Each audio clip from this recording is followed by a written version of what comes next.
दोस्तों, अगर आप भी हार्दिक पांड्या को एक बेहतर खिलाड़ी और कप्तान मानते हैं तो इस वीडियो को लाइक जरूर कीजिएगा। दोस्तों, हार्दिक पांड्या की अगुवाई वाली भारतीय टीम ने आयरलैंड के खिलाफ अभ्यास मुकाबले में कर दिया ऐसा प्रदर्शन जिसने सभी के सामने रचा इतिहास। और ऐसा मुकाबला आपने आज तक नहीं देखा होगा, जहां लक्ष्य बहुत बड़ा हो और हारने वाली टीम बहुत बुरी तरीके से हारी हो। तो सांस रोक देने वाले इस रोमांचक मुकाबले की हाइलाइट्स देखने के लिए इस वीडियो को अंत तक जरूर देखिएगा। लेकिन उससे पहले आपको क्या लगता है, हार्दिक पांड्या, ऋषभ पंत और दिनेश कार्तिक में से कौन बेहतर विस्फोटक बल्लेबाज है? अपनी राय कमेंट बॉक्स में कमेंट करके जरूर बताइए। दोस्तों, भारत और साउथ अफ्रीका के बीच सीरीज के समाप्त होने के बाद भारतीय टीम तुरंत आयरलैंड के लिए रवाना हो गई, क्योंकि आयरलैंड के खिलाफ भारतीय टीम 2 मैचों की T20 सीरीज खेलने के लिए पहुंची है और इस सीरीज के लिए भारतीय टीम की कप्तानी हार्दिक पांड्या को दी गई है। तो दूसरी तरफ आयरलैंड की कप्तानी एंड्रयू बलबर्नी ने कप्तानी करी है। तो दोस्तों, सबसे पहले आपको बता दें कि आयरलैंड के कप्तान एंड्रयू ने टॉस जीतकर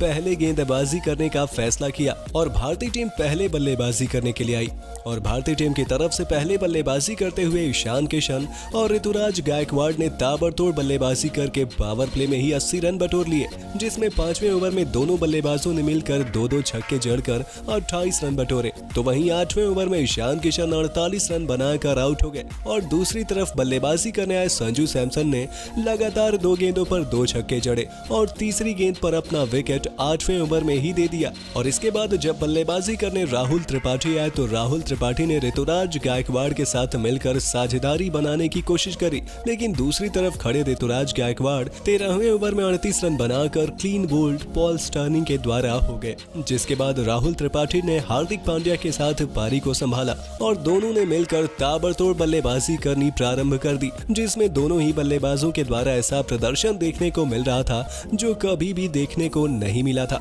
क्योंकि दोनों ही बल्लेबाज प्रत्येक ओवर में 2 बाउंड्री तो लगा ही रहे थे और बाउंड्री लगाने की अगली ही गेंद पर सिंगल लेकर स्ट्राइक दूसरे को दे रहे थे और दूसरा खिलाड़ी भी बाउंड्री लगाकर स्ट्राइक रोटेट कर रहा था। और दोनों ही बल्लेबाजों के द्वारा अर्धशतकीय साझेदारी मात्र 23 गेंदों में ही हो गई और 16वें ओवर में भारतीय टीम ने 180 रन बना दिए और दोनों ही बल्लेबाजों ने बेहतरीन बल्लेबाजी करी। लेकिन 18वें ओवर में जब गेंदबाजी करने यंग आए तो उन्होंने पहली ही गेंद पर राहुल त्रिपाठी को 42 रन तो वहीं हार्दिक पांड्या को 38 रनों पर एक ही ओवर में पहली और आखिरी गेंद पर क्लीन बोल्ड कर दिया और ओवर में मात्र 2 रन दिए और 2 विकेट भी हासिल किए। जिसके बाद अब अंत में बल्लेबाजी करने अक्षर पटेल आए और दिनेश कार्तिक। अक्षर पटेल ने 19वें ओवर में 10 रन बटोरे, तो वहीं अंतिम ओवर में दिनेश कार्तिक ने लगातार 4 गेंदों पर 2 छक्के और 2 चौके की मदद से 20 रन बटोर लिए और इसके बाद उन्होंने शानदार वापसी करते हुए अगली 2 गेंदों पर दोनों खिलाड़ियों को रन आउट के माध्यम से आउट कर दिया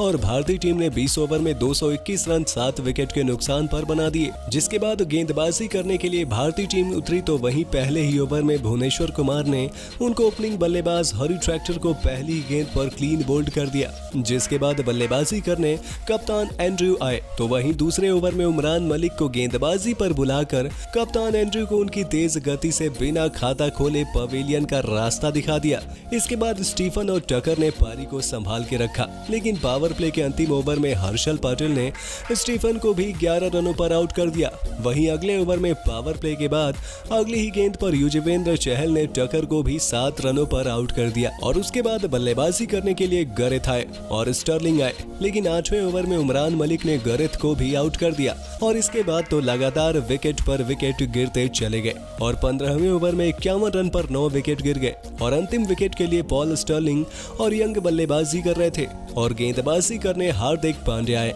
और पांड्या ने पॉल स्टर्लिंग को पहली ही गेंद पर फंसाया, लेकिन इसके बाद पॉल स्टर्लिंग ने अगले 4 गेंदों पर 2 छक्के और 2 चौके की मदद से 20 रन बटोर लिए और अंतिम गेंद पर 38 रन बनाकर पॉल स्टर्लिंग हार्दिक पांड्या की गेंद पर क्लीन बोल्ड हो गए और 16वें ओवर में 71 रनों पर भारतीय टीम ने आयरलैंड को ऑल आउट कर दिया और मुकाबला 150 रनों से जीत लिया। जिसके बाद भारतीय टॉप मैनेजमेंट बहुत ही ज्यादा खुश हुआ है और आयरलैंड के खिलाफ इसी तरीके के शानदार प्रदर्शन की उम्मीद की जा रही है। वैसे दोस्तों, आपको क्या लगता है, भारतीय टीम दोनों मुकाबलों में जीत हासिल कर पाएगी या नहीं? अपनी राय कमेंट बॉक्स में कमेंट करके जरूर बताइए और ऐसे ही शानदार खबरों के लिए सब्सक्राइब कर लीजिए हमारे YouTube चैनल को।